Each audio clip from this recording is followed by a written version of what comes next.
அனைவருக்கும் வணக்கம். லத்தீன் அமெரிக்க நாடுகளின் போராட்ட வரலாற்றில் இதுவரை Cuba, Honduras, Belize, Nicaragua, Costa Rica, Panama ஆகிய நாடுகளின் போராட்ட வரலாற்றினை பார்த்தோம். இனி வெனிசுலாவின் வரலாற்றினை பார்ப்போம். வியக்க வைக்கும் வெனிசுலா. அது நடந்தது 1449ஆம் ஆண்டு. தென் அமெரிக்காவின் வடமேற்கு கடலோர பகுதியில் அந்த கப்பல் குழு ஒதுங்கியது. ஸ்பெயின் நாட்டைச் சேர்ந்த அமெரிக்கோ வெஸ்பூசி தலைமையிலான அந்த குழுவினர் குவாஜிரோ தீபகற்ப பகுதியில் வித்தியாசமாக அமைந்திருந்த கிராமங்களை பார்த்து வியந்தனர். மிதக்கும் நகரம் என்று அழைக்கப்படும் இத்தாலியின் வெனிஸ் நகரம் அவர்களுடைய நினைவுக்கு வந்தது. அந்த நகரைப் போலவே இந்த கிராமங்கள் தண்ணீரில் மிதக்கும் வீடுகளோடு உருவாக்கப்பட்டிருந்தன. எனவே இந்த பகுதியை வெனிசுலா என்று கப்பல் குழுவினர் அழைத்தனர். வெனிசுலா என்றால் ஸ்பானிய மொழியில் குட்டி வெனிஸ் என்று பொருள். இந்த நாட்டுக்கு வெனிசுலா என்று பெயர் வந்ததற்கு இதுவே காரணம் என்று கூறுகிறார்கள். ஆனால் கப்பல் குழுவில் இடம்பெற்றிருந்த மார்டின் பெர்னாண்டஸ் தனது குறிப்புகளில் வேறு மாதிரி எழுதியுள்ளார். முதலில் கப்பல் குழுவினர் சந்தித்த பூர்வகுடியினர் தங்களை வெனிசியூலா என்று அறிமுகப்படுத்தியதாகவும் அதுவே பின்னர் வெனிசுலா என்று மருவியதாகவும் அவர் குறிப்பிட்டுள்ளார். பூமத்திய ரேகையின் மீது அமைந்துள்ளது இந்த நாடு. கிழக்கே கயானாவும் தெற்கே பிரேசிலும் மேற்கே கொலம்பியாவும் எல்லைகளாக இருக்கின்றன.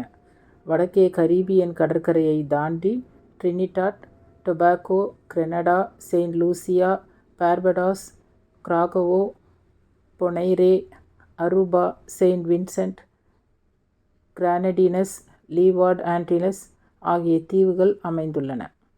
வெனிசுலாவில் 15,000 ஆண்டுகளுக்கு முன்னரே மனிதர்கள் வாழ்ந்ததற்கு ஆதாரங்கள் கிடைத்துள்ளன. ஆனால் 1500களில் ஸ்பானியர்கள் தங்கள் குடியிருப்புகளை கட்டத் தொடங்கினர். அவர்களுடன் மாரிச்சஸ் மற்றும் காரிப்ஸ் என்ற பூர்வகுடியினர் கடுமையாக சண்டையிட்டனர். அவர்களது எதிர்ப்பு முறியடிக்கப்பட்டது. 1522இல் ஸ்பெயின் சாம்ராஜ்யத்தின் முதல் காலனி நாடாக வெனிசுலா பிரகடனப்படுத்தப்பட்டது. பெரு வைஸ்ராய்க்கு கட்டுப்பட்ட பகுதியாக இருந்தபோதும் வெனிசுலாவின் பெரும்பகுதி நியூ கிரெனடாவுடன் இணைந்திருந்தது. வேறுபட்ட சுற்றுச்சூழல், மிகப்பெரிய பெட்ரோலிய வளம், அழகிய இயற்கை அமைப்பு, செழிப்பான நில அமைப்பு என உலகின் மிகப்பெரிய வேறுபாடுகளை உள்ளடக்கிய நாடுகளில் வெனிசுலாவும் ஒன்று. லத்தீன் அமெரிக்க நாடுகளில் நகர்ப்புறங்களை அதிகமாக கொண்ட நாடு இதுதான். பெரும்பான்மையான வெனிசூல மக்கள் நகரங்களில்தான் வசிக்கிறார்கள். தலைநகர் காரகஸ் நாட்டின் மிகப்பெரிய நகரமாகும். மராகாய்போ, பர்குய்சிமெடோ, வாலென்சியா, சியுடாட் கயானா ஆகிய நகரங்கள் குறிப்பிடத்தக்கவை. பல்வேறு வகையான விலங்கினங்களின் சரணாலயமாக திகழும் வெனிசுலா பாதுகாக்கப்பட்ட அபூர்வ வகை விலங்குகளுக்கு புகழ்பெற்ற நாடாகும். வளம் நிறைந்த பூமியின் விடுதலைக்காக தொடக்கத்தில் இருந்தே அடுத்தடுத்து கிளர்ச்சிகள் நடைபெற்றன. 1800களின் தொடக்கத்தில் ஸ்பெயின் சாம்ராஜ்யம் வலுவிழந்தது. அந்த சமயத்தில்தான் சைமன் பொலிவார் வெனிசுலாவின் விடுதலை போராட்டத்தில் மட்டுமல்ல, தென் அமெரிக்க நாடுகளின் விடுதலைக்காகவும் தலைமையேற்க முன்வந்தார். இந்த இடத்தில் பொலிவார் என்ற புரட்சிகர தலைவரை பற்றி கொஞ்சம் அறிந்து கொள்வது உபயோகமாக இருக்கும். சைமன் பொலிவாரின் குடும்பத்தினர் ஸ்பெயின் பேரரசால் வெனிசுலாவுக்கு அனுப்பப்பட்டவர்கள். 1600களின் தொடக்கத்தில் தங்கம் கண்டுபிடிக்கப்பட்டது. அரோவா நதிக்கரையில் அமைந்திருந்து தங்கச் சுரங்கங்கள் பொலிவாரின் குடும்பத்திற்கு சொந்தமாகின. தற்போதைய வெனிசுலாவின் தலைநகரான காரகஸில் 1783ஆம் ஆண்டு பிறந்தவர் சைமன் பொலிவார். பொலிவார் சிறுவனாக இருந்தபோதே பெற்றோர் இறந்துவிட்டனர். அவர் வீட்டிலேயே ஆசிரியர்கள் மூலம் கல்வி கற்றார். சைமன் ரோட்ரிக் என்ற ஆசிரியரின் கோட்பாடுகளும் அவர் பாடம் நடத்திய விதமும் பொலிவாருக்குள் புதிய வெளிச்சம் பரவ காரணமாக இருந்தன. ஆண்ட்ரஸ் ஃபெல்லோ என்ற வெனிசுலா கவிஞரும் பொலிவாருக்குள் மிகப்பெரிய தாக்கத்தை ஏற்படுத்தினார்.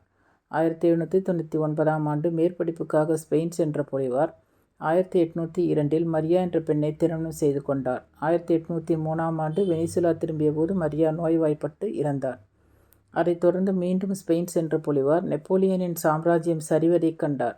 1807ஆம் ஆண்டு வெனிசுலா திரும்பிய அவர் பிரான்சிஸ்கோ டி மிராண்டா உள்ளிட்ட பல்வேறு தலைவர்களின் தலைமையில் இயங்கிய இராணுவ குழுக்களுடன் இணைந்து வெனிசுலாவின் விடுதலைக்காக போராடினார். 1810ஆம் ஆண்டு மிராண்டா தலைமையிலான காரகாஸ் இராணுவ குழு விடுதலை பிரகடனம் செய்தது. அதைத் தொடர்ந்து பிரிட்டனின் உதவியை பெற பொலிவார் அனுப்பி வைக்கப்பட்டார். 1811ஆம் ஆண்டு சைமன் பொலிவார் வெனிசுலா திரும்பினார். ஆனால் 1812 காரகசை தாக்கிய பயங்கர நிலநடுக்கத்தை தொடர்ந்து அவர் வெனிசுலாவை விட்டு வெளியேற வேண்டியதாயிற்று.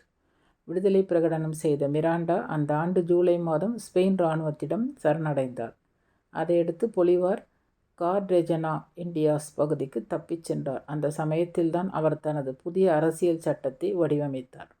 1813ஆம் ஆண்டு நியூ கிரனடா அரசின் இராணுவ உதவியை பெற்ற பொலிவார் வெனிசுலாவின் முக்கிய நகரங்களை அடுத்தடுத்த போர்களில் கைப்பற்றினார்.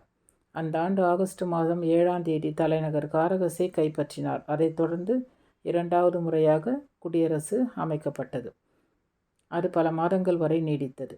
1814ஆம் ஆண்டு அதுவும் வீழ்ச்சியடைந்தது.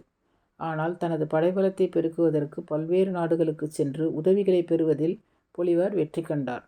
1821ஆம் ஆண்டு ஜூன் மாதம் 24ஆம் தேதி காரபாபோ என்ற இடத்தில் மாபெரும் யுத்தம் நடைபெற்றது. இந்த யுத்தத்திலும் 1822ஆம் ஆண்டு பிச்சின்சா என்ற இடத்தில் நடைபெற்ற யுத்தத்திலும் பொலிவார் வெற்றி பெற்றார். இதையடுத்து வெனிசுலா மற்றும் ஈக்வடார் நாடுகள் அவருடைய தலைமையின் கீழ் வந்தன. தென் அமெரிக்க நாடுகளின் விடுதலைக்காக அவர் நடத்திய போராட்டங்கள் வெற்றி பெற்றாலும் ஆட்சியை சீர்குலைக்கும் முயற்சிகளும் தொடர்ந்தன.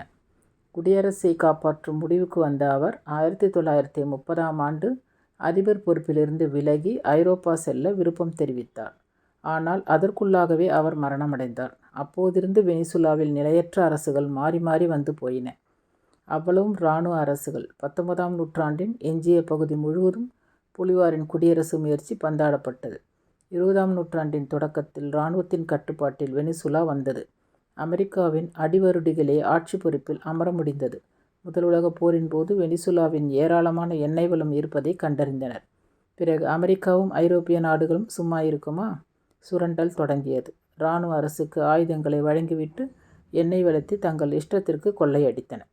1935இல் ஆட்சி பொறுப்பில் இராணுவத்தின் தலையீடுக்கு எதிரான மக்கள் போராட்டம் வெடித்தது. இந்த போராட்டம் காரணமாக 1958ஆம் ஆண்டு முதல் தேர்தல் மூலம் அரசுகளை தேர்ந்தெடுக்கும் முறை அமலுக்கு வந்தது. இந்த அரசுகளும் கூட அமெரிக்காவின் கைப்பாவையாக இருந்தால் மட்டுமே அங்கீகரிக்கப்பட்டன. அமெரிக்காவுக்கு சாதகமான பொருளாதார கொள்கைகள் அமல்படுத்தினால் ஒரு நாடு எவ்வளவு சீரழிய முடியும் என்பதற்கு வெனிசுலா முக்கியமான உதாரணமாக இருந்தது. எல்லா வளங்களும் இருந்தும் வெனிசுலாவின் பொருளாதார நிலை அதல பாதாளத்தில் கிடந்தது.